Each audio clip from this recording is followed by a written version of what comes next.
With the launch of the new Death Guard Codex, a certain unit inside said codex has risen to be quite an important thing. That is the humble Poxwalker, plague zombie, whatever you want to call it. And people are going to be wanting to paint large numbers of these guys. Super competitive guys, maybe so many as 120 Poxwalkers, which means there's a lot of people out there who are going to be looking for videos on how to paint them fast. So that's what I'm going to give you in today's video. I'm going to show you how to paint 10 Poxwalkers in a single sitting. It'll only take a couple hours to do, which means that you can bash through your entire backlog of 120 in a week or so. So I think that's pretty cool. So let's dive into it. Okay, step 1 to speed painting some Poxwalkers is to get the right spray on them, right undercoat. So I went for a black underspray and then a light gray overspray over the top of that, like a zenithal, to give you a perfect base coat to start applying contrasts. Now, with a speed paint, you kind of have to decide which areas of miniature you want to focus on, what you want to make look really nice, and let some of the other details fall into the background that people aren't going to really notice.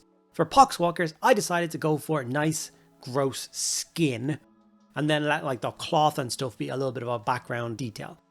So the first thing I did was I applied Guilliman flesh to all of the skin, which will take a little bit of time because each of the 10 sculpts are completely unique, and it is like playing Where's Wally to try and find which areas of the skin are showing through, where kind of boots end, where there's kind of tears in trousers or jackets or anything like that. So do just take your time a little bit and make sure you get the Guilliman flesh onto all of the skin. Once you have it done with the contrast layer, now every other layer is a lot faster because you know exactly where you're kind of dry brushing and stuff like that. So go with it like that.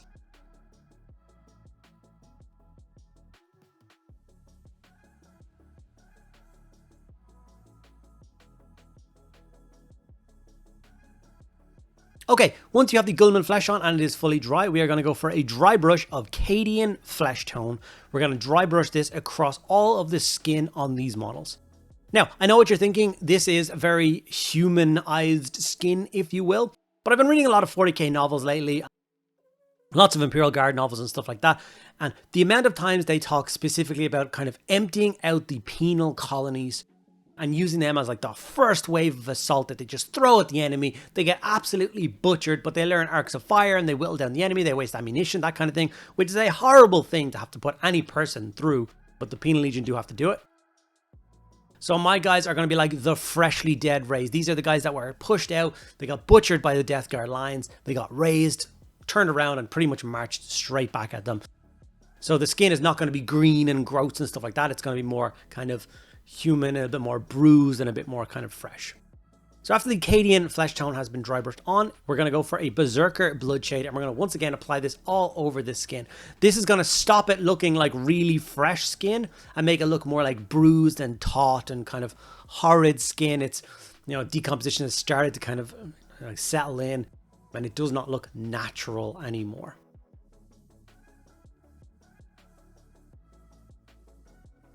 This is the same skin tone that I do for any of the kind of rents in the armor of my Death Guard, any kind of growths or anything like that that exist on the Terminators and the models. So it will help these guys blend in with that force a little bit better, which is a win-win for me.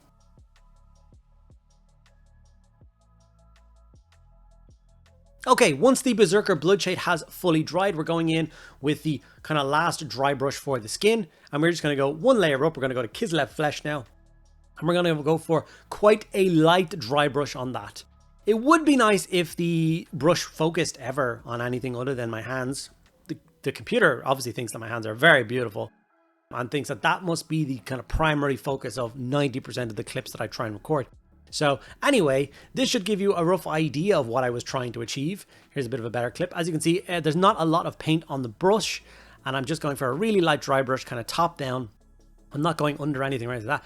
And then we are left with this kind of skin tone. We will bruise it up a little bit more later on with one more color, but it doesn't take a lot of time. And I promise you, doing the skin on these 10 Poxwalkers, because I am doing 10 Poxwalkers in this video, to that stage took, I don't know, maybe 40 minutes, less maybe. It was very quick.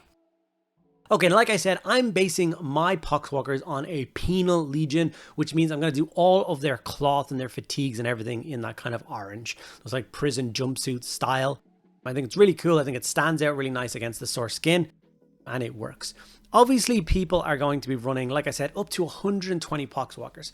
Especially if you're doing kind of competitive lists, things can get really complicated. So with this step you are doing right here, you can substitute the orange out for any other color that you so choose. So if you have 6 squads of 20 Poxwalkers, perhaps you want to do each batch of 20 with a slightly different color trousers, some green, some blue, some, you know what I mean? So that if you do have to kind of push them all into one big engagement or to hold one big objective at the end or anything like that, it's very clear and distinctive what member of which Poxwalker goes with which squad. Just as an idea, I personally won't be doing that. It'll be all kind of Penal Legion orange, so it matches all together, but each to their own, if you know what I mean.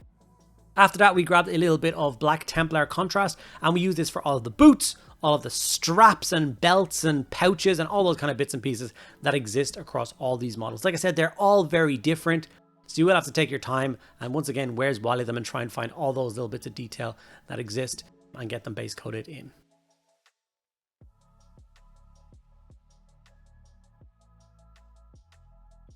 As you can see, these are the 10 Poxwalkers as I've currently got them to. This is the stage they're currently at. They're starting to look quite nice. Skeleton Horde was then introduced for all of the horns. Very simple. All of the horns that are protruding through their heads and out their shoulder blades and all that kind of stuff. Most of them have them. Any kind of antlers or anything do the same color. Doesn't take long. Once again, 2 or 3 minutes for the entire 10-man squad to get their horns kind of base coated in.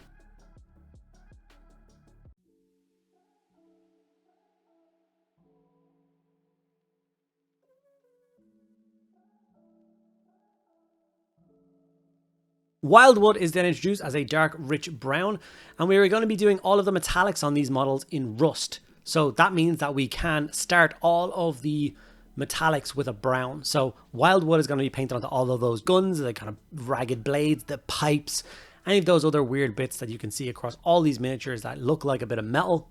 You base coat them in now with Wildwood. Once again, another step where across the 10 models, it only takes a couple of minutes to do.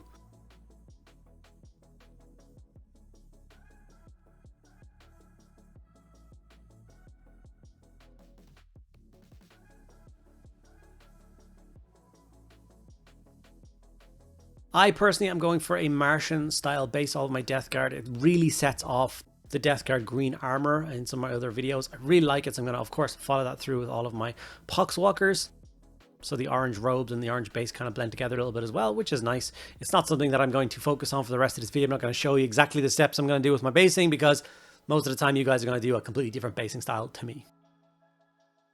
But just in case you are wondering, it is just orange texture paint from AK. It's Firelands with orange contrast put over the top of it. Okay, now it's time we bring in a little bit of Ryza Rust. We have a small kind of stipply dry brush from Artist Opus here, and we're going to use this for all the metallics. And what we're going to simply do is stipple all of the metallics that we did with Wildwood with this color now. If you're finding this video useful, helpful, or enjoyable, make sure you give the video a like. If you have any questions, ask them in the comments below, and make sure you're subscribed. 3 things, it costs you absolutely nothing, make a huge difference as to how many people see these videos and how quickly the channel grows. So do please think about checking those out. If you want to help support the channel even further, there's a bunch of different ways you can do that, whether becoming a channel member or a Patreon member. Both links down below. You get access to a bunch of rewards like extra videos every single week and a private Discord server, or some affiliate links if you want to buy some miniatures for yourself and you want to get yourself like 15-20% off of those things from Games Workshop. Links down below to those as well, and hopefully I can help save you a little bit of money and the channel gets a little bit of a kickback as well. Now this is an interesting step here because the final bit of my basing is to dry brush a little bit of bone. We dry brush Ryza Rust, we dry brush a little bit of bone, but while I had the bone on my brush, I dry brushed everything except the skin and the metallics. So all those orange jumpsuits, all the kind of black belts and buckles and pouches, and all of the horns got dry brushed with bone. This added a tiny bit of detail, a little bit of kind of shadowing and a little bit of highlighting to those sections. It made those details pop out without putting any effort in whatsoever. This step across all the models took like 30 seconds. It was great. And that's all I'm going to do. I'm not going to touch the belts anymore.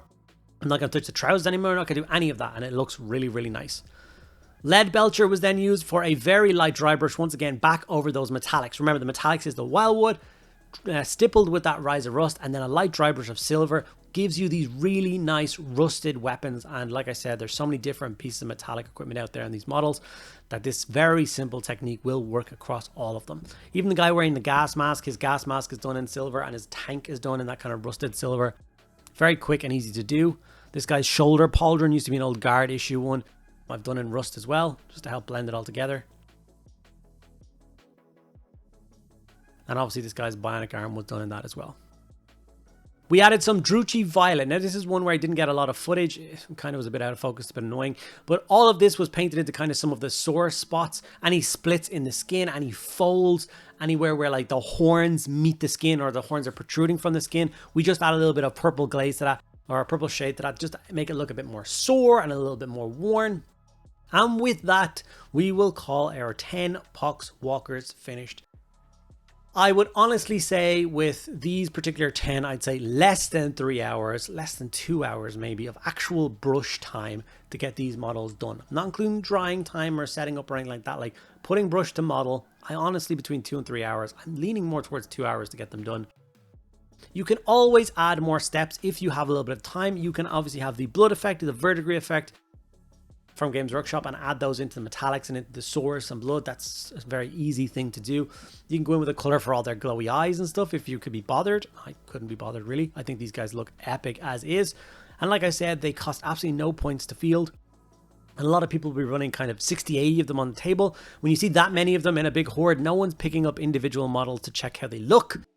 So please don't be worried if you're like, oh, you missed that detail there or that detail there. If you've got enough time to be spending that much effort on each model, then I think it's a waste of time personally. Anyway, these are the 10 final results. Hopefully you guys enjoyed them, and hopefully you are looking forward to more of these videos in the future, and you enjoyed this. So thank you so much, and I'll see you in the next one.